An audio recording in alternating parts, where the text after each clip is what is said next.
So, good evening. It is Christina Webb, your leadership enthusiast with the Greater You Leadership Series. And thank you for choosing this live tonight for our September session of Women Leaders Walk the Talk. And like I said, before I keep going, I want you all to kind of let us know where you're from, how you're doing tonight. And if you're in the room again, drop in the chat, let's lead.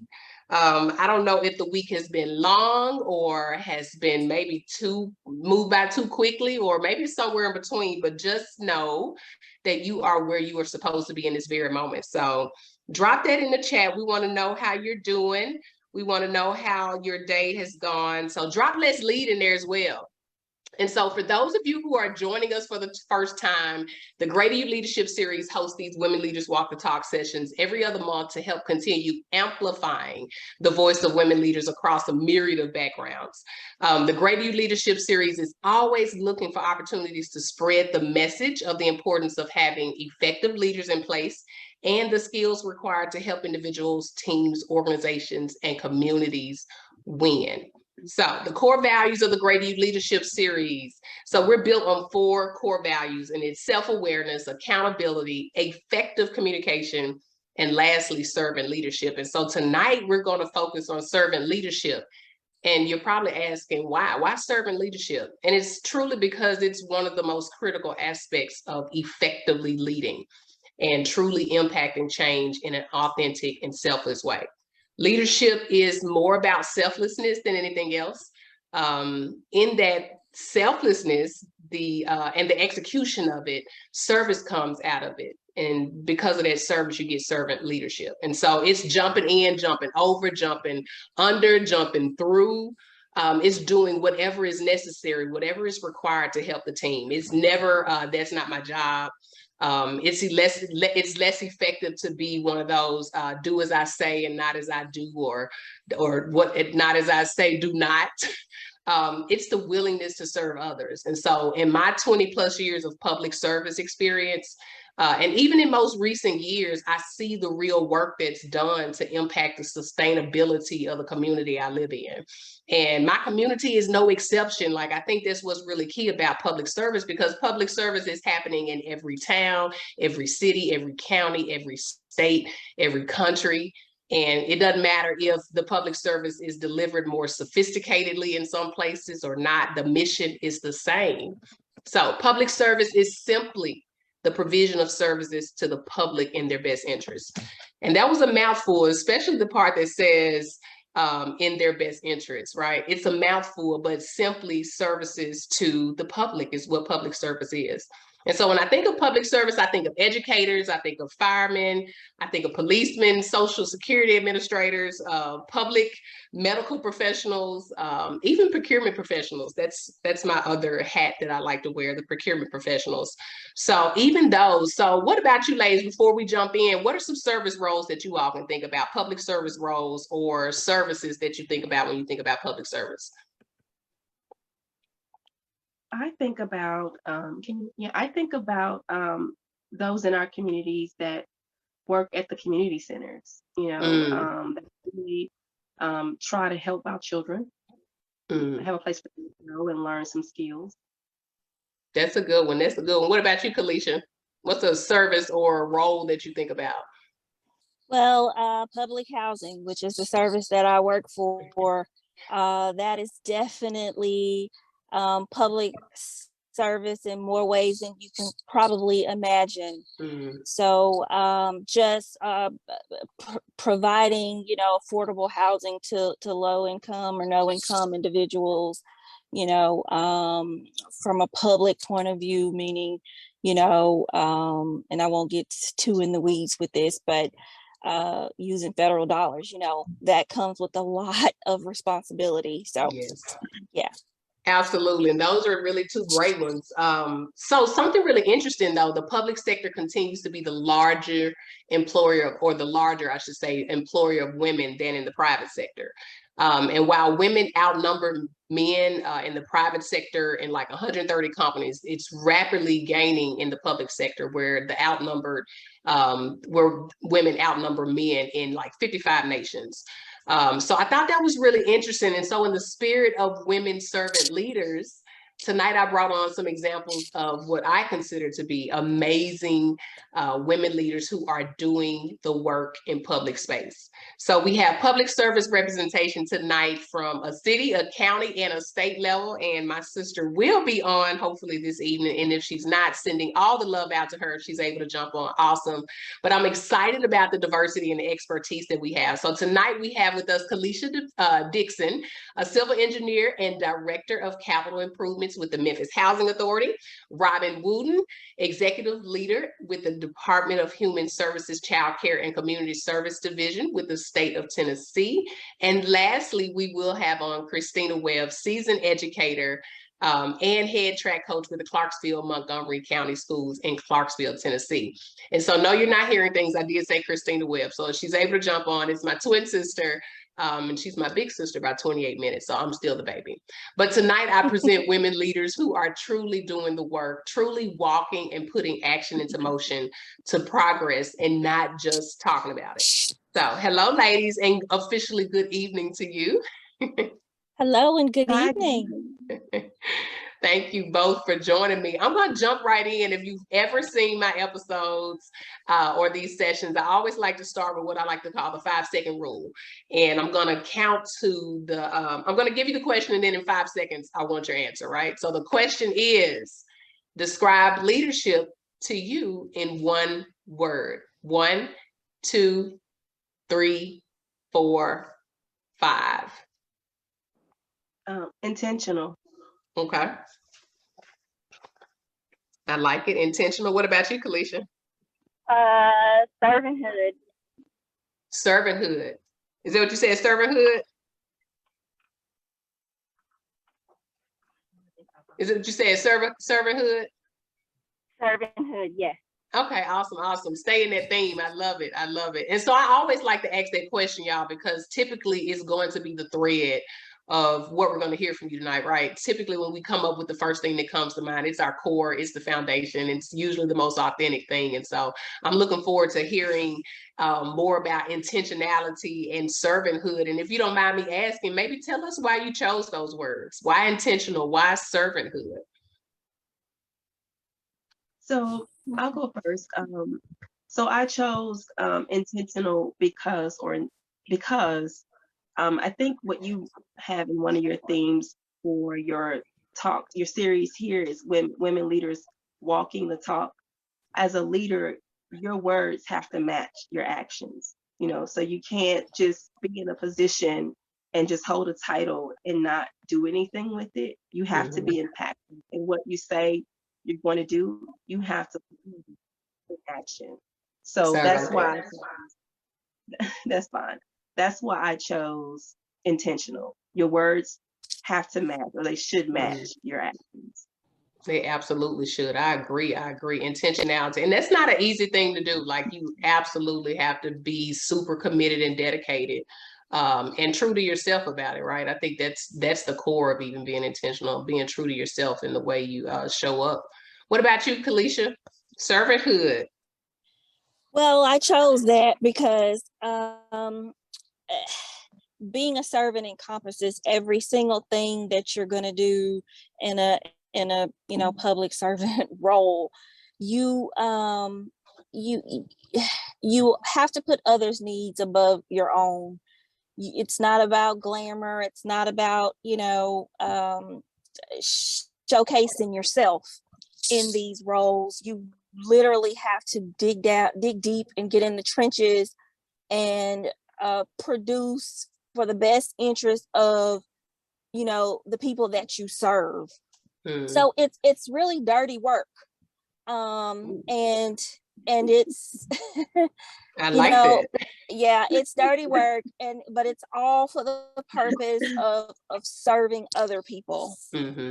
Yeah.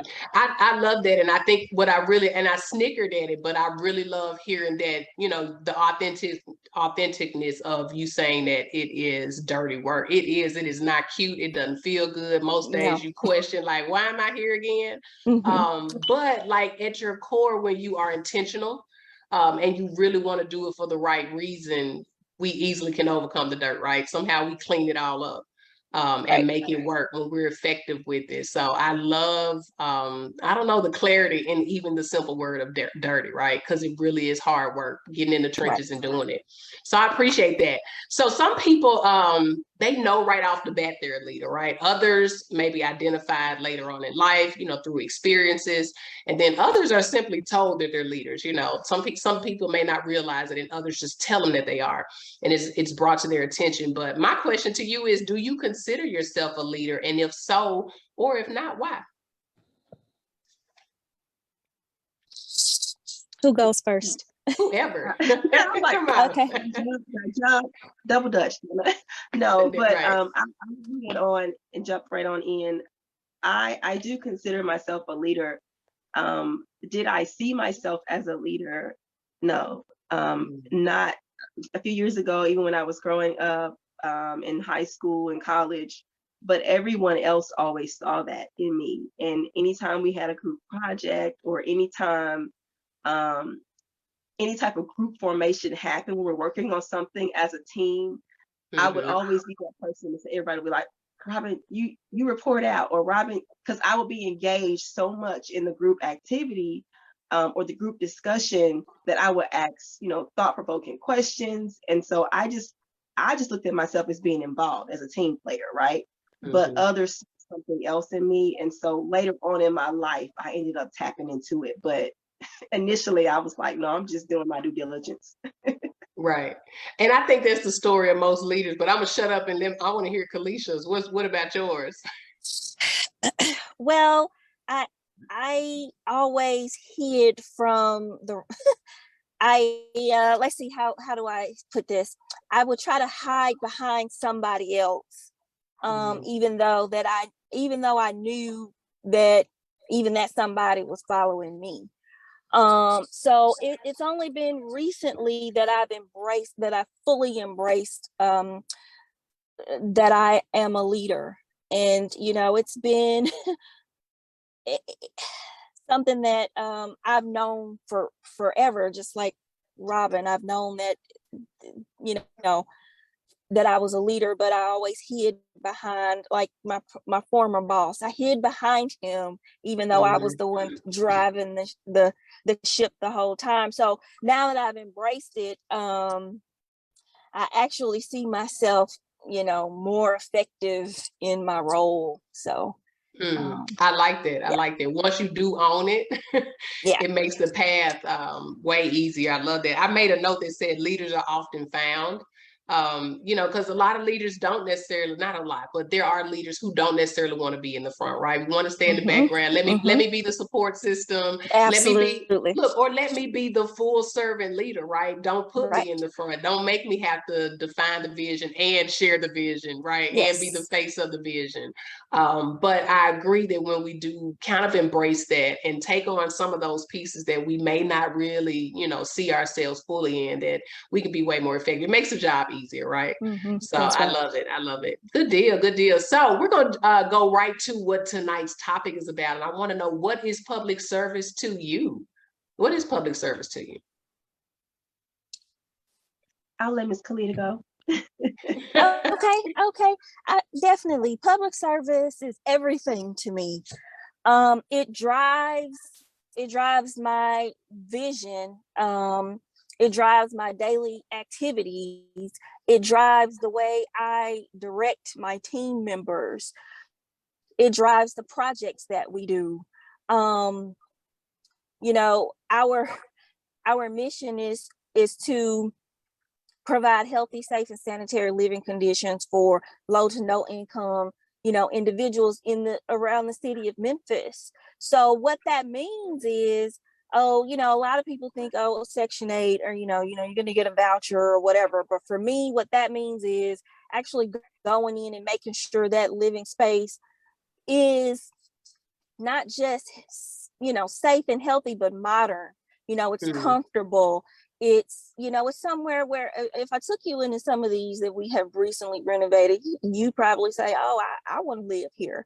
We want to give them the same kind of living situation as you would, your aunt or your grandma or somebody that you care about and love. So public service to me, I really take it to heart because I'm providing something better for someone else. Mm. I love it. And so what resonated with sustainability.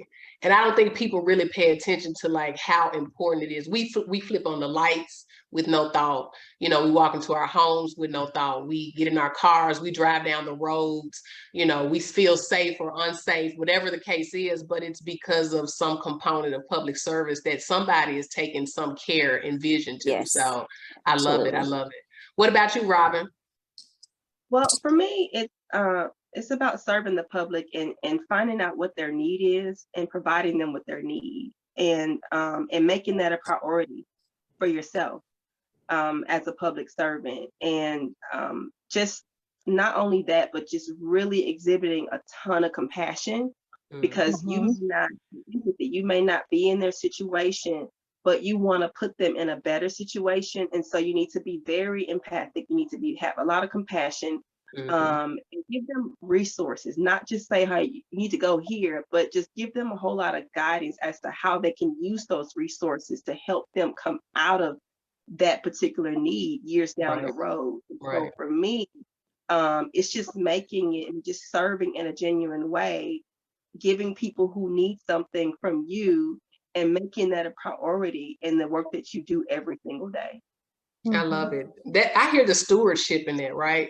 And like really being in tune. Public service is to provide what the public needs, but also what the public wants, right? How do we integrate those two? But I love the way you spoke about hearing the voice of what the public wants or the customer that you're serving, making sure that we're meeting the basic need, but also, the wants that we may not always be in tune with. So I love that. Thank you both for that. So I want to real quick for my audience tonight, as we go through, as you jump on, let us know who's in the public sector versus the private sector. We're going to kind of have just like a running thread in the chat. We want to know because we'll talk a little bit about the differences maybe. And so we want to have just a running thread in the chat. Drop in the chat if you are in public sector or private sector. And you can elaborate. Maybe you've been in one or the other previously. And so we'd love to hear from you. So drop it in the chat and give us some feedback. But let's jump into the next question. How do you feel effective leadership? Because we're talking about leadership, but how does effective leadership impact the outcome of public service? Yeah, that's a loaded one. I know it's a loaded one. Kelitia, Kelitia, like for real. That's what we're doing tonight. Right. That is what we're doing tonight. I'll kick off with that one. Man, in order to have an effective program, you've got to have effective leadership. It starts at the top, you know what I'm saying? And it trickles downward. So you've got to have somebody that's on board with the mission of the whatever the organization is, so that strategies can be implemented to achieve that mission. So it starts there. You've got to have it, if you don't, then, you've got a situation that's probably going haywire. Right. So more or less, yeah. Love it. What about you, Robin? I believe leadership impacts the outcome. I believe that's how you would impacts the outcome of public service. It's really essential for me because the decision that's made at the leadership level, it not only impacts the citizens in a deep way or those that you're serving, but it also impacts those who are providing the service to those who are in need. And so it's always important to be thoughtful, be aware of the laws, the regulations, and be open to challenging the status quo at some point.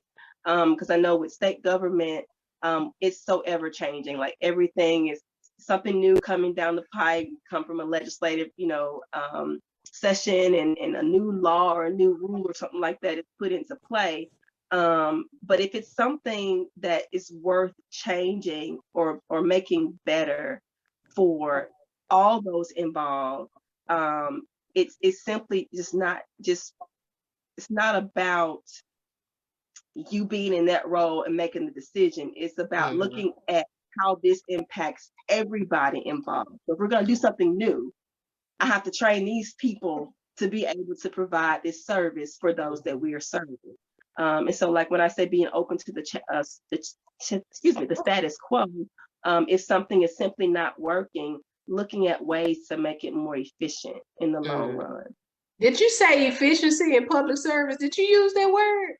And I'm being so sarcastic. I mean, you are speaking my language, like every bit of it, right? I'm being so sarcastic, but it is so critical. Like when I think about leadership in public service, it is the core of the success or lack thereof. And then it absolutely does trickle down to the impact and the outcome of what the citizens feel. And I'm a citizen, right? So I take great concern with what I do every day to make sure that those who receive the services that I'm impacting feel the way I want to feel, which is good. I want to feel like it was done with efficiency, done with effectiveness, done with my mind, my dollars in mind as they carried it out. And those who work with me, and if you're in procurement, you know I am always talking about laws and legislation and regulations. So I'm so glad you said that, because that is such a critical piece to ensuring. And I always say laws, regulations, and rules, they can either hang you or they can save you, right? So which are you using them for? Oh, it looks like Kelitia got kicked off, and that's okay. But I always say, and she'll jump back on if she can. Oh, there she is, just like that. See, I got the magic words. She's back on. But no, it is so critical that that we really are being intentional about our leadership in public service. So I love that feedback. All right, we're gonna jump on to the next one. Sometimes we are called, and other times we just go. I'm sure y'all have heard that term in a context or two, but I'm going to leave it right there. And I'm going to say, were you called, or did you come, or did you go to public service? Were you recruited, or did you sign up on your own? I think I was called because I didn't seek it. I wasn't trying to be in the forefront. I'm really an introvert, but I'm an extroverted introvert now. But I was called. I love it. What about you, Kelitia? We got one call. Oh, she jumped off again. So I'm going to say that I was called to a degree as well. Like the core of me is just servitude. So I definitely would say I'll go with servant. What about you, Kelitia? Were you called, or were you did you go on your own? I think that's a tough one. I think I was called and I went. Okay, so that's how it happened for me. I had a vision for doing what I'm doing now, and it was just kind of fate, I believe. That I ended up where I have. As I look back, because I spent most of my career in the private sector. So now that it's been about 6 years that I've been in the public sector, I just see how the stars and the moon align, if you will, to put me where I am today. So I think it was both, to be honest with you. Yeah. I love it. Hybrids work. We've learned that in the last 2 years, right? Hybrids work. Right. So I'm gonna check out the chat real quick. So it looks like when we started the polling, so far those in the chat, we have more public sector employees or team members in the chat than we do private, but you all keep loaded in there. If you are just joining us, we're just learning tonight. If you are in the public service or the private service, private sector, drop that into the chat. We're just taking a poll to kind of see where our audience is tonight. And then Ziera shared with us, effective programs require effective and communication, active vision, and implementation. So I appreciate that comment, and you're absolutely right. And then we've got some folks that have just recently left the public sector into private. So I know that it's going to be an interesting journey. So we're going to jump back into our questions, and I want to go with I'll go here. This would be kind of a pusher for us to kind of touch on. So in past conversations, I've heard, and I guess I'll even say that has probably been shared with me, that women in leadership must reduce their presence or shrink to move forward or to be heard or seen. So want to kind of tap you for a minute and get your thoughts on that. What are your thoughts on that?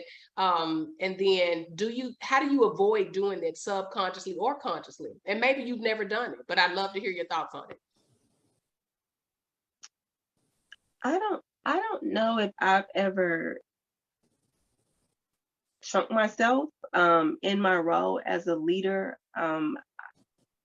So that's a really interesting question. One of the things that I can say that I form a habit of is to not always try to have something to say, but have something to bring to the table.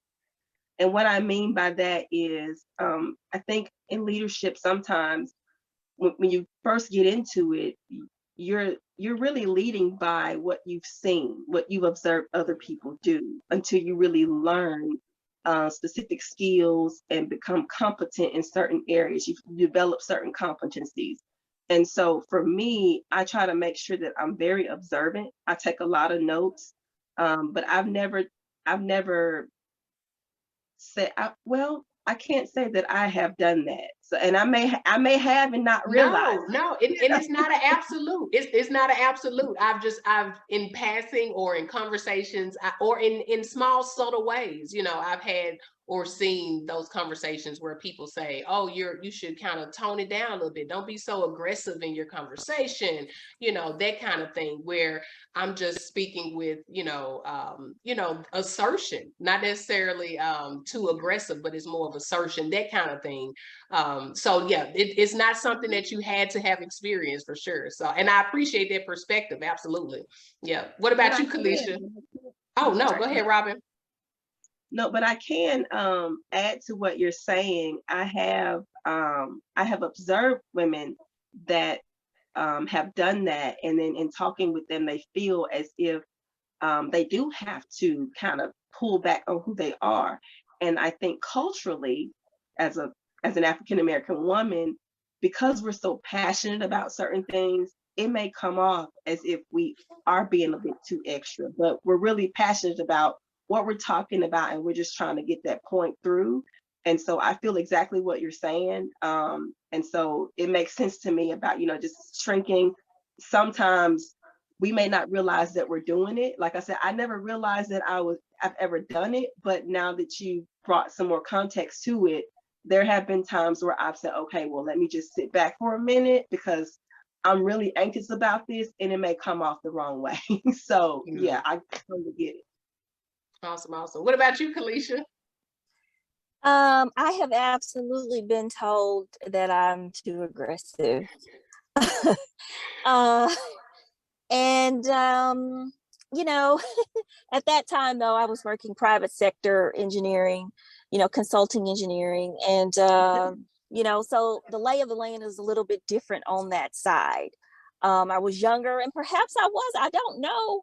But yes, I have been told to tone it down. And so, and I've morphed since then, from, having that fire and that passion about something to exercising a little bit of wisdom when I speak. So at this stage in my career, I believe what I say, my opinion about things, is most valued. And so when I say something, people are listening. So I try to use that time wisely, any opportunity wisely, and not, be too overly aggressive or anything. Try to be effective with my communication. So it's been a learning process over the last 20 years. I would definitely say. Yeah. As it should be, right? We should always be growing and evolving and, all that good stuff. And I love what I took from yours was exercising wisdom. I don't know if you all can see behind me. You see the owls? That is my spirit animal. And I have owls like everywhere, all around my house, jewelry, pillows, you name it, I have it. But I appreciate owls because they represent wisdom, and wisdom allows us to take the knowledge that we have and use it correctly. And so I definitely know that over time we learn how to engage and navigate relationships and meetings and conversations based on that growth. So, or that wisdom that we get. So I love that. And then Robin, when you said not always having something to say, but something to bring to the table. Mm-hmm. That was good. That was good, because it's not always about hear me. It can be let me show you, right? Mm-hmm. And what I bring to the table typically will speak louder than what I actually have to say, and you see my actions more. So I love that. Those are two awesome pieces that you were talking about taking notes that are in my notes that I'm over here taking from you. So if you could give advice to someone newly entering your industry or any industry in public service, what would it be? Because we have housing and we've got childcare and public services. What would be your advice for entering? For my advice for anyone trying to enter into in my capacity of service or in a leadership position would be, first of all, you really need to know what the mission of the organization or the company is about. Does it align with what your goals are in the line of work that you want to accomplish? Mm-hmm. And if you so desire to get into leadership, be willing to really engage in professional development to really grow and develop yourself, your skills, and gain those competencies, because that's going to be really important. And I want to say this really quickly. The previous question you just asked, sometimes we have to be able to use a lot of emotional intelligence in the line of work that we do, because as women, we are emotional creatures. And so that may help in not having to be told so much, tone it down, but really learning how to say what you want to say and get your point across. And really just be authentic, be yourself. You have to be true to yourself in this line of work, because your team will see right through you if you're not. Those who you're trying to serve in the community, they'll see right through that. And so if you can be intentional and be authentic in what you're doing, I would definitely say those three maybe top it for me. Yes, I agree, Sharon. She nailed it. She nailed it. This is what Sharon said in the chat. And then Janice offered this thought. I thought it was a good perspective. So when compassionately serving others as a leader, she believes there are times to shrink yourself and times to let your presence be known. The key is learning when to do so. So I thought that was a pretty neat perspective for her to share on that as well. So thank you for that, Janice. So y'all get a lot of likes and hearts in here. Y'all are really sharing the nuggets that I wanted and felt and knew that you all would be able to share with us tonight. Like, your voices have been so key to us just learning and growing more, even in this little short hour. Kelitia, did you have anything else you want to add? I just want to tag on to what Robin was saying. I agree with her 100%. She hit the nail on the head with that question. Once a person aligns himself or herself with the vision of the company that they're interested in, and the professional development, taking it step by step by step by step, until they can acquire what they need to acquire to serve in a leadership position, is definitely the route that an entry-level person should go. So they shouldn't come in. My advice is, don't come in expecting to change the world overnight. I actually have the opportunity, the privilege of training who I call two young whippersnappers. And the thing that I have to reiterate over and over again is, okay, well, let's start at the beginning, because we can't change the whole agency today, Yeah. So that's my advice. Yeah, it's the elephant effect, right? You can't eat the whole elephant in one bite. You definitely have to do step by step. And you're right, you can come in and it's, I'm going to change this, I'm going to change that, I'm going to change this. And while you absolutely can make those changes, it's the reality that has to be considered, and the culture, and the policies and all of those things that have to be considered Absolutely. to really be able to make the change. So I love that. That's great advice. Great advice. I remember being in my 20s and I was like, and I want to be a leader by the time I'm 32. And the individual was like, yeah, hold your horses, pump your brakes. And I was like, you don't know what you're talking about. And while I do believe you can lead at any age, at younger ages, just for me at that particular time, I wasn't ready yet. I wasn't, and I did need that more development, more time to develop, and I needed that opportunity to learn more about the culture and the industry, and to have those experiences that make me more effective. So thank you all both for that. Thank you. So how do you separate or find balance in serving others and attempting to your personal and professional needs? Oh, look who we got. Stop the press. Stop the presses. I have my twin sister, Christina Webb. We have been anxiously awaiting you, Christina. We knew that you would join us, and we're so glad you're here. Hi, everyone, this is Chris. I'm sorry. Go ahead, Tina. I said, hi, everybody. Hi. This is my twin sister, Christina Webb. She is a phenomenal educator with Clarksville, Montgomery County Schools. And she is so phenomenal that she's in the classroom. We know about those brick walls. That's how we know you're in a classroom. But she really is truly an amazing leader. So thank you for joining with us, Tina. So I'm going to stop and I'm going to pull you right in. We're not even going to let you warm up, right? So I'm going to repeat the question to you. And I can't wait to hear what you got to say. Okay. So this is the kind of fun we're about to have. I know you got lots to share. So the question was, how do you separate or find balance in serving others while still attending to your personal and professional needs? Like, is there a such thing as balance, and can it be separated? There is a such thing as balance. I strongly believe, and I don't take work home. I mean, I will do some, like my more creative side. I'm making PowerPoints and things like that to prepare for class, but taking work home to grade, I don't take that home. My dad said to me one time when I was in college, and I was in freshman year, had to have been, but I thought I was going to be all studious and bring homework home to do. He was like, now, you know, you're not going to do that work. And I'm like, you're right. So I never brought it home after that because I wasn't going to work on anything over the break in reality. And so that just works for me. So when I go home, I completely decompress. When I get home, because I'm at parent-teacher conferences, they just ended. So when I get home tonight, I'm going to literally take my shower and just get in the bed. Whatever work I had is on my desk, and that's where it's going to stay until the next day. So my planning periods, or whatever time I have, if the kids are doing independent work, just so I stay up on what I need to stay up on.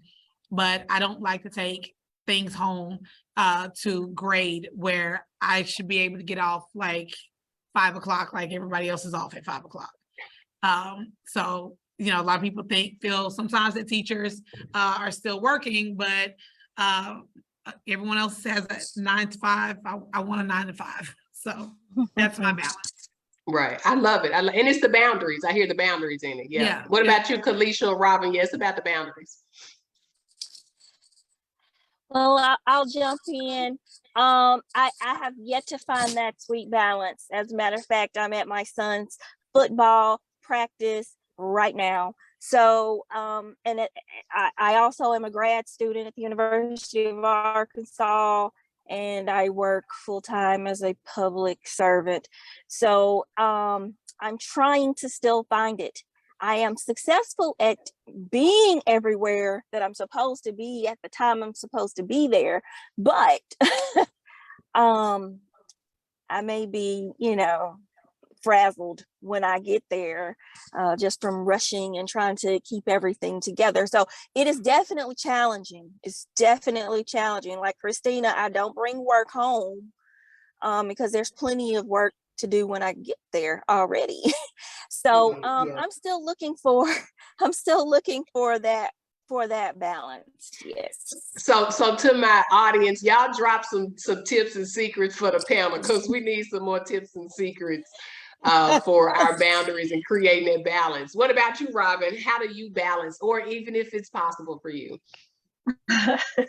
Work-life balance, it's hard, but you have to be, that word again, intentional in what you're doing. And so for me, I work from home now, and it's always here, but I have to be able to shut that laptop down and turn the phone off, the cell phone off, and not go there. So my little work area has a cutoff time, but then sometimes when there's a lot going on, when everything is kind of quiet at home, if the boys are sleeping, if my husband's sleeping, and everybody's in their own little world, I may tip away and do some work. And my employee will tell you, did she just email me on Saturday? That's because everybody's in the sleep. And I had a little moment. So I try not to overindulge, but my husband does have to tell me every now and then, hey, come on back over here, and leave that alone. But it's hard. It's hard when you're in a leadership position and you're trying to make sure everything is on point at work.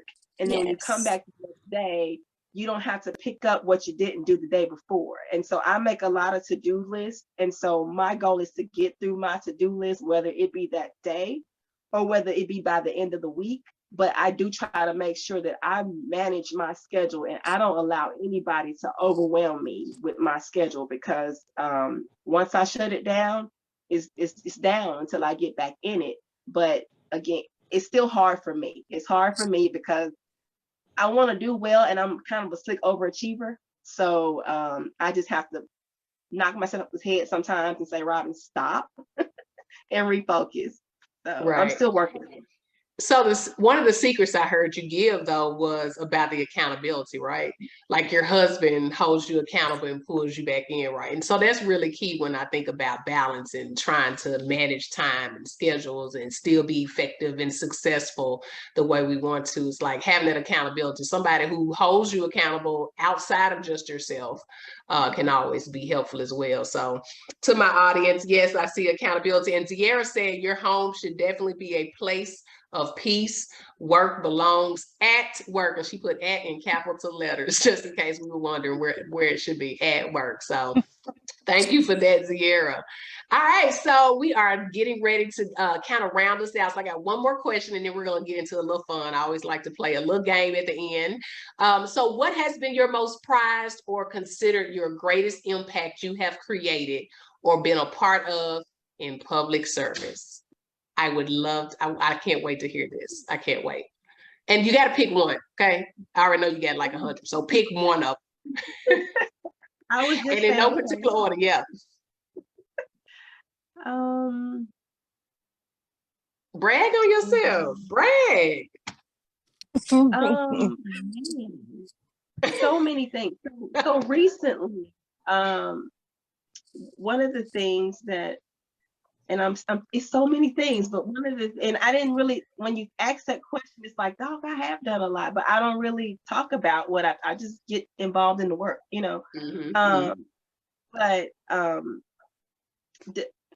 I know one of the things that when we were going through transformation just last year, we still needed to be able to go into childcare agencies and still assess them, even though we were going through our period of our transformation and modernization. And so one of the things that I pride myself on, I guess, secretly, is the fact that I was able to research and develop the framework for an interim assessment tool for those licensed child care providers in the state of Tennessee. And then that particular tool was passed on to our partners to fully develop it and train on it. And so I developed that framework, even though we used it for like a year, a little over a year or so. And so that was a really proud moment for me.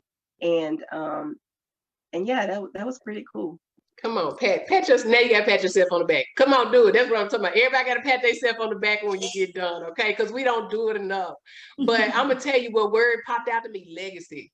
I heard legacy in that, like to be able to create something that can be around and impact long-term effectiveness. I love it. So congrats to you on that. So who else bragging? Who else patting themselves on the back? What we got?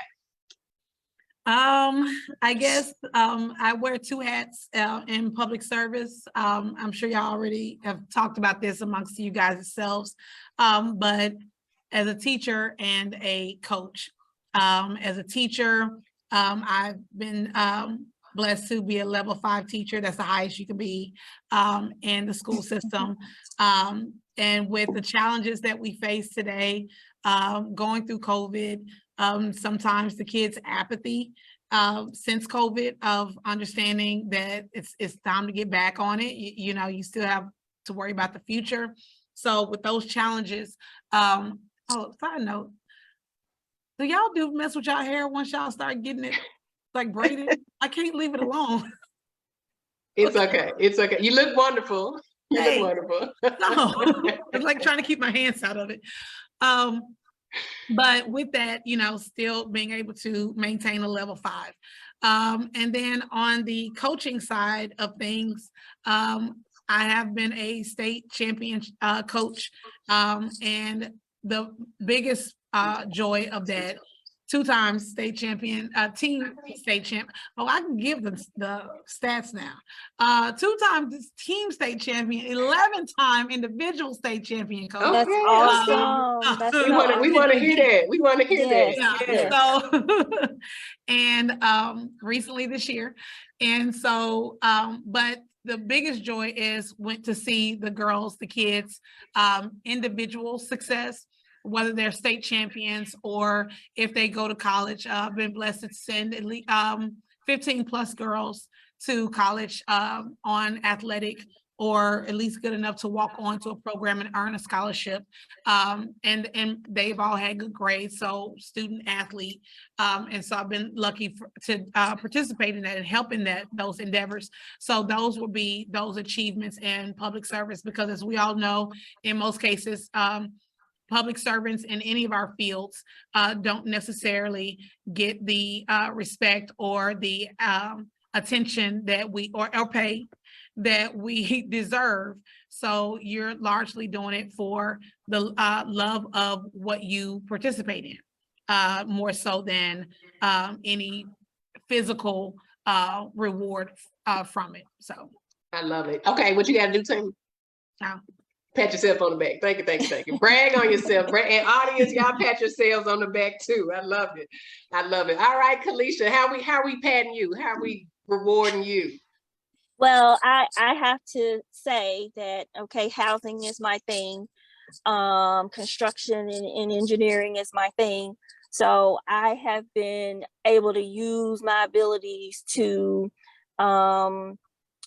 implement a standard set of drawings, which includes, you know, standard materials that we're going to use in our public housing dwelling units, which are in terrible condition when we get them. I mean, mold, you got asbestos, you got holes in walls and doors off hinges and anything that you can think of and imagine. And we take these bad situations and we turn them into beautiful living spaces.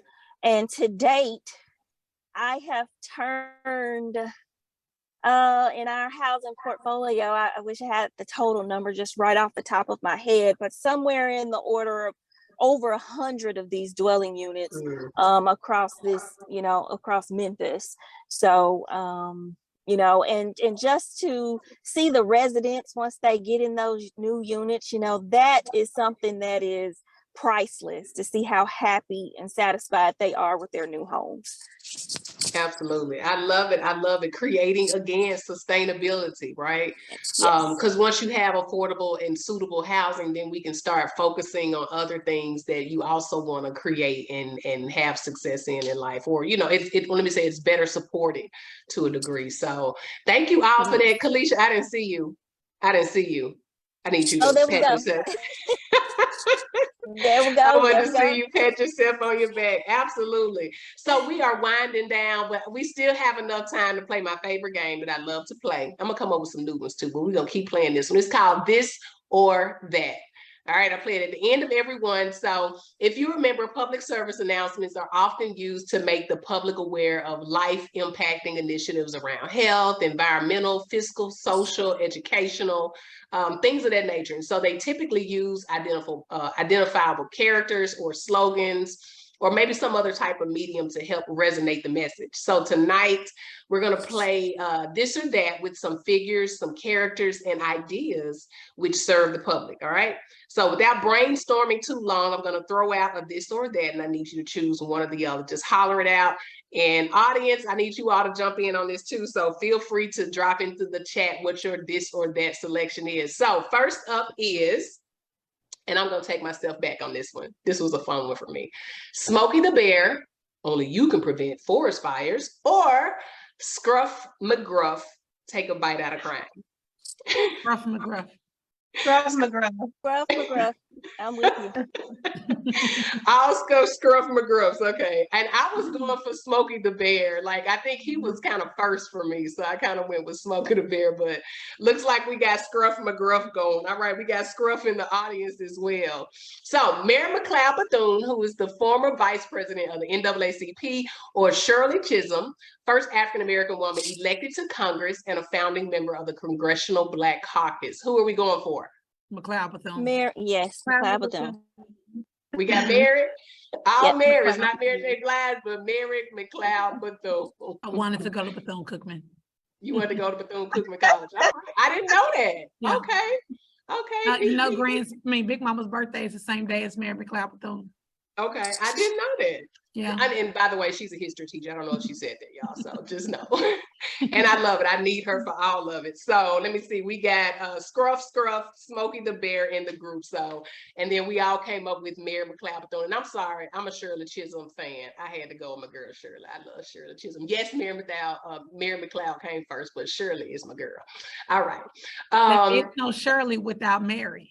This is true. This is true. All right, so that part, exactly.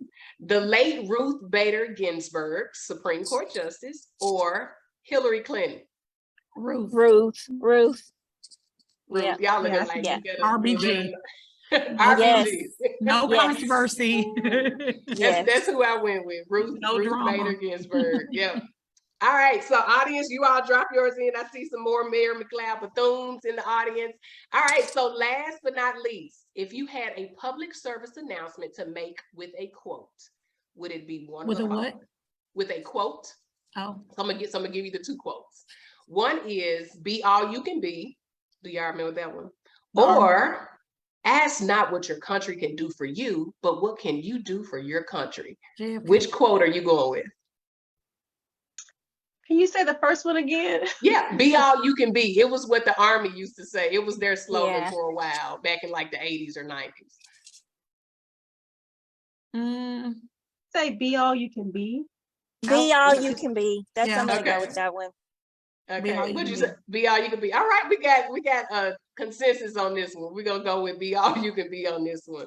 So I always just like to play this or that, to kind of just see where we all are differently or all alike on different topics. But this time it was all about public services. So thank y'all. Every day on my board, I have a public service announcement to kids. It says PSA, value your life. It can be taken any type of way. Okay. Oh wow, I like it though. I like it. You have a PSA in your room. I love it. You value your life. It can be however you want to consider it when you walk into Ms. Webb room. Exactly. All right, so this was fun, ladies. Thank you again for saying yes and choosing to be here with us tonight. Thank you for lending your voices. And I want to be sure our audience members can support you or connect with you beyond this moment, because I know how to get a hold of every last one of y'all. I can get in the DMs. I got cell phone numbers. I got it all. But I want my audience to be able to support you beyond today. So share what you would like to share with your audience. Maybe it's an initiative or a program or your social media or email, whatever you're comfortable with sharing. But we want to make sure we support you. So no particular order. How can we find you? I would say my LinkedIn. I don't even know the link, but you can just type my name in, Robin C. Wooten, and we're about to go through a huge project with our child care services website. I wouldn't say you can find me there somewhere, but we're about to do a lot of changing up. But those are the two places that you can find me if you have any questions, but mostly my LinkedIn account, Robin C. Wooten. All right, and we'll have that in the chat as well. We'll put that LinkedIn chat in there. All right, Kelitia, Christina, how can we support or get in touch with you all? Like Robin, I can be found on LinkedIn. I can be found on Facebook. I can be emailed, Kristen, at my MHA email address, which I can give to you to put in the chat, or however you want me to give that. Yeah, we can do that. Okay. So those are 3 ways. All right. Down to one. Generally a social media person, so Facebook. I also have my Instagram page, but I primarily only use it for my track team. But Facebook is my personal page. So yeah, that's, you know, I try to keep down on social media, being around kids. My personal social media, they get real nosy, high school kids. So, but I'm on there. So if you need to find me or have any questions, you can find me largely on Facebook. Awesome, awesome. And she didn't ask me to do this, but if you all want to support the Northeast Girls Track and Field Team, visit the Northeast website, the school, and they are always looking for support for their team. So I wanted to throw that out there. And then, of course, Kelitia and Robin are with amazing agencies. And so I think definitely connecting with them if you know individuals that need service, or you just want to learn more about what they provide in the Memphis area, or maybe it's a model that they have that'll help in another city that you're in professionally or whatever, please connect with these individuals. All 3 of these ladies, I know personally, I have watched them from afar and sometimes very up close, and I admire each and every one of you, and you all are absolutely walking the talk. And so to our devoted and new audience members, thank you all for choosing to join us tonight. I think overall, I caught that we had more public servants in the audience tonight. We did have a few people that were in private sector, and we may come back with another episode around that. But tonight, we hope that you all learn more about public service, got a different perspective about women and leadership, and whether you were cooking dinner and watching us from the stove, or maybe finishing up your task for tomorrow, or just simply tuned in to us solely.